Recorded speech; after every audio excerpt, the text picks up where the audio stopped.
लाहौर तहसील के तपोनगर के लेकिन में सोमवार की शाम रक्षाबंधन कार्यक्रम आयोजित किया गया। इसमें मुख्य रूप से भारतीय जनता पार्टी के प्रदेश कार्य समिति सदस्य अमरीश शर्मा गुड्डू भैया मौजूद रहे।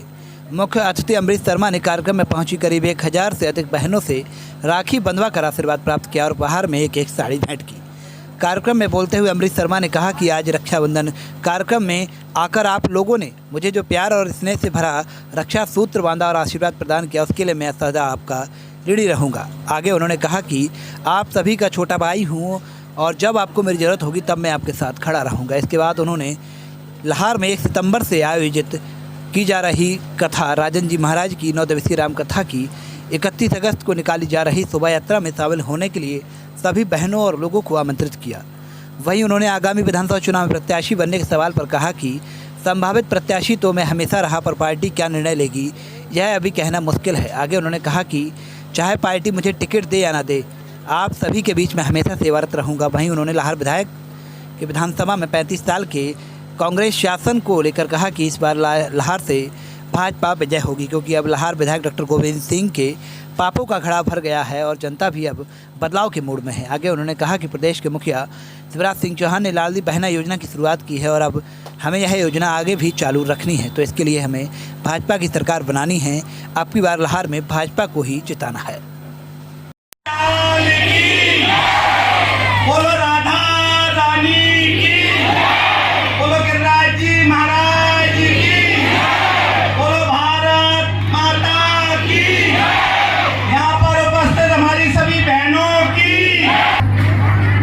माताएं बहनें, उपस्थित मेरे बुजुर्गजन, युवा साथियों, सभी लोग शांत रहेंगे। सभी से निवेदन है, कोई बातचीत नहीं करेगा। सभी से आग्रह है, कोई बातचीत नहीं करेगा। सभी बहनों से, मेरा माताओं से निवेदन है, कोई भी बातचीत नहीं करेगा। सिर्फ 2 मिनट की बात है। आज सबसे पहले मैं आप लोगों से कहना चाहता हूं कि अभी हम जैसे मेरी सभी बहनें जो बहुत देर से अपने भाई का राखी बांधने के लिए इंतजार कर रही है, ऐसी मैं बहनों को बारंबार चरणों में प्रणाम करता हूं, उनके बार बार चरण वंदन करता हूं। मैं अभी आलमपुर में नगर में बहनों से राखी बंधवा के आ रहा हूं। बहुत संख्या में आलमपुर नगर में बहनें उपस्थित थी और उनसे भी ज्यादा हमारी दभोई नगर की बहनें यहाँ पर उपस्थित हैं। मैं इनका बार बार चरण वंदन करता हूँ। आप लोगों ने यहाँ उपस्थित होकर अपने भाई का जो मनोबल बढ़ाया है, जो आत्मबल बढ़ाया है, मैं यहाँ बैठी हुई प्रत्येक बहन को विश्वास दिलाता हूँ कि आपका पसीना अगर इस भाई के लिए गिरा है तो खून की एक एक बूंद भी आपके लिए लगा दूंगा। प्रत्येक बहन के लिए, और मेरी एक विशेषता है कि मैं जो कहता हूं उस बात को करता हूं। मैंने यह कार्यक्रम राखी का कोई नया कार्यक्रम नहीं है। पहले भी हम होली मिलन कार्यक्रम करते थे, लेकिन माताओं से मिला, बहनों से मिलना नहीं हो पाता था। हमने गुजरिया बनाने का भी कार्यक्रम इस दभोई नगर में किया रक्षाबंधन पर, लेकिन एक मन में विचार आया कि कभी बहनों से तो मिलना ही नहीं हो पाता। अब इसका क्या माध्यम हो जिससे हम बहनों के चरण वंदन करके आशीर्वाद ले सकें। तो मुझे राखी बनाने का विचार मन में आया। क्या बहनों के पास राखी बना करके हम आप लोगों का आशीर्वाद लेंगे। आप लोगों से मैं ज्यादा इंतजार नहीं कराना चाहता। मैं प्रत्येक बहन से राखी बनाना चाहता हूँ, प्रत्येक बहन का आशीर्वाद लेना चाहता हूं। और मैं ज्यादा बात इसलिए नहीं करूंगा कि आप भी बहुत लोगों के बैठे हैं और मैं जानता हूं मेरी बहनों को यहाँ से जाकर के घर पे काम करना पड़ता है, उनका समय मैं ज्यादा ले नहीं सकता। इसलिए मैं इन सब बातों को खत्म करके और मैं जो भी व्यवस्थाएं की है, कहाँ खड़े हो जाए हम, क्या व्यवस्था कैसे बनाई है, मेरी आपसे निवेदन है कि थोड़ा टाइम बस लगेगा, आधा 1 घंटे का, कि जल्दी आप लोग तो रक्षाबंधन लपेटते जाए, बांधने के उसमें न रहे, बांधेंगे तो लग जाएंगे 10-15 घंटे। आप लपेटते जाए सब लोग, और बस 1 घंटा लगा के लपेटते जाए और आप आपका आशीर्वाद देते जाए। बस इतना मेरा आप बहनों से निवेदन है। बस मैं इसी के साथ में यहाँ पे कैसी व्यवस्था बनाई। हर विधायक ने एक बयान दिया है RSS के खिलाफ, उसके बारे में क्या कुछ कहेंगे? तो ऐसा है, कोई अच्छे व्यक्ति के बयान के बारे में यदि कहते तो मैं उसका जवाब देता, लेकिन मैं फिर भी दे देता हूँ। धार क्षेत्र के विधायक की बहुत मानसिकता खराब है।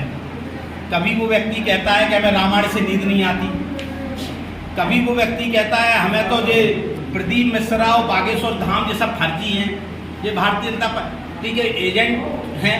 इस तरीके की मानसिकता कांग्रेस के विधायक की है कि उनकी बुद्धि में कुछ अच्छा भरा ही नहीं है, और उनकी कोई औकात थोड़ी है। जो आदमी को खुद बोलना नहीं आता, हमेशा मैं क्या क्या जवाब दूं। वो व्यक्ति कहता था कि वोट मेरे को जरूरत नहीं है, अपने उसमें वोट डाल लेना, मैं तो चुनाव जीत जाऊंगा। जिस विधायक को बोलने की तमीज नहीं है, उसका मैं क्या क्या जवाब दूं। कभी महाराज सिंधिया के खिलाफ बोलता है, अरे सिंधिया से इसके लड़ने की कोई औकात है, लेकिन अपनी औकात से ज़्यादा बोलता है, और इसकी औकात बहुत जल्दी ठिकाने लगने वाली है। और ये संघ, राष्ट्रीय स्वयंसेवक संघ और बजरंग दल के खिलाफ बोलने की तो इसकी छोड़ो, इसकी 7 पीढ़ियों की औकात नहीं है। राष्ट्रीय स्वयंसेवक जैसा राष्ट्रभक्त संगठन, उसके बारे में ये क्या बोलेगा? इसकी कांग्रेस पार्टी, कांग्रेस के नेता जो राम सेतु के बारे में कहते थे कि यह कल्पनीय है, यह तो काल्पनिक है। सोनिया गांधी ने स्टेटमेंट एफिडेविट कोर्ट में दिलवाया कि राम सेतु काल्पनिक है। भगवान राम का मंदिर इनके कार्यकाल में 70 साल में नहीं बन पाया। ये क्या बात करेंगे? इनकी कोई औकात नहीं है। राष्ट्रीय स्वयंसेवक संघ जैसा संगठन, बजरंग दल जैसा संगठन यदि भारत में नहीं होता तो आज हम सीरिया और अफगानिस्तान और अन्य देशों जैसे आज इस भारत में पिट रहे होते। अगर राम राज्य है अगर, तो राष्ट्रीय स्वयंसेवक संगठन की बदौलत है।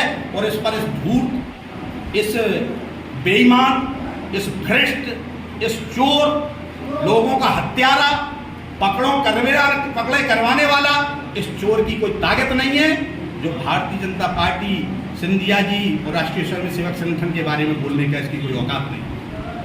आज तबों में ये रक्षाबंधन का कार्यक्रम किया गया, क्या कुछ कार्यक्रम था? रक्षाबंधन का कार्यक्रम, रक्षाबंधन कार्यक्रम आज संपन्न हुआ। हम पहले भी ऐसे कार्यक्रम करते आए हैं। हमने एक रक्षाबंधन पर गुजरिया मिलन कार्यक्रम किया था, होली मिलन भी कार्यक्रम हमने किए हैं। इसी तारतम्य में रक्षाबंधन पर बहनों से मिलने की इच्छा हुई, बहनों से रक्षाबंधन बंधवा करके हमने आशीर्वाद लिया। एक कार्यक्रम है आपका 31 तारीख से श्री राम कथा का, क्या कुछ कार्यक्रम है, कहाँ पर क्या आयोजन होगा, कौन आ रहे हैं? श्री राम कथा का आयोजन प्रसिद्ध संत राजन जी महाराज के द्वारा श्री रामचरितमानस के कथा का 9 दिन का आयोजन किया जा रहा है। और उसमें 31 तारीख को 3 बजे से कलश यात्रा तालेश्वर महादेव से प्रारंभ होकर के और कथा स्थल पर समाप्त होगी। यह भव्य कार्यक्रम हमारी लाहौर क्षेत्र की जनता, आसपास से पधारे हुए सभी अतिथियों को, सुदूर अंचल के लोगों को इसका सौभाग्य प्राप्त होगा। और हम सब की सौभाग्य की बात है कि राजन जी महाराज पधार करके और हमें 9 दिन भगवान राम के चरित्र का वर्णन करके हम लोगों को गौरवान्वित करें। आज जो रक्षाबंधन का त्यौहार मनाएगा, कहीं आने वाले विधानसभा चुनाव की तैयारी सुनेंगे? नेता है, विधानसभा चुनाव की तैयारी तो हमेशा रहती है, तो रक्षाबंधन से क्या संबंध है उसका? वो तो हमेशा तैयारी रहती है, रक्षाबंधन में भी उसकी तैयारी है। कहीं ना कहीं आज का जो कार्यक्रम है, कयास ये लगाए जा रहे हैं कि आप संभावित प्रत्याशी हो सकते हैं। नहीं, संभावित प्रत्याशी में तो हम हमेशा से हैं। 2003 में भारतीय जनता पार्टी ने मुझे टिकट दिया, उसके बाद 2013 में भी रहे, 8 में भी रहे, 18 में भी रहे। संभावित प्रत्याशी हमेशा थे, तब भी थे और आज भी हैं। क्या लाहौर में जो कांग्रेस का कब्जा है वो भाजपा हटा पाएगी? देखिए, कांग्रेस का कब्जा हटना तो 100% तय है और यह मेरे कहने से कुछ नहीं होता। जिस तरीके की बौखलाहट कांग्रेस के विधायक के अंदर दिखने को मिल रही है, ऊल जलूल बोलने के अलावा कई संघ के खिलाफ बोलते हैं, कई बजरंग दल के खिलाफ बोलते हैं, कई रामायण के खिलाफ बोलते हैं, कई अधिकारियों के खिलाफ बोलते हैं कि हम 6 महीने बाद देख लेंगे, कई पब्लिक जनता के खिलाफ बोलते हैं कि हम सब लोगों को ठीक कर देंगे। धौंस देने पे उतारू है कांग्रेस के विधायक, धौंस देने पर जनता को उतारू है। अभी हाल ही में ग्राम देवरी के माता दीन बघेल ने घोषणा की जब भारतीय जनता पार्टी में, तो उन पर कांग्रेस के विधायक का खुद फोन गया और उनको जान से मारने की धमकी थी कि मैं तुमको मरवा दूंगा।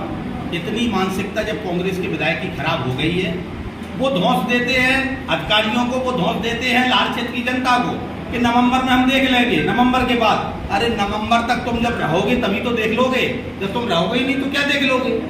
यहाँ लाल क्षेत्र की जनता को रावण राज से, गुंडा राज से, भ्रष्टाचार से मुक्ति मिलने वाली है और जल्दी ही यहाँ पर कमल का फूल खिलेगा। भारतीय जनता पार्टी विजयी होगी। अरे ठीक हो भैया, ऐसे वीडियो देखे जा रहे हो तनिका सब्सक्राइब कर लो और हाँ, घंटा का बटन जरूर दबाना, तब हमारे वीडियो का नोटिफिकेशन सबसे पहले मिलेगा। यहाँ वहाँ का देखा था हम, तुम का ही कहा था।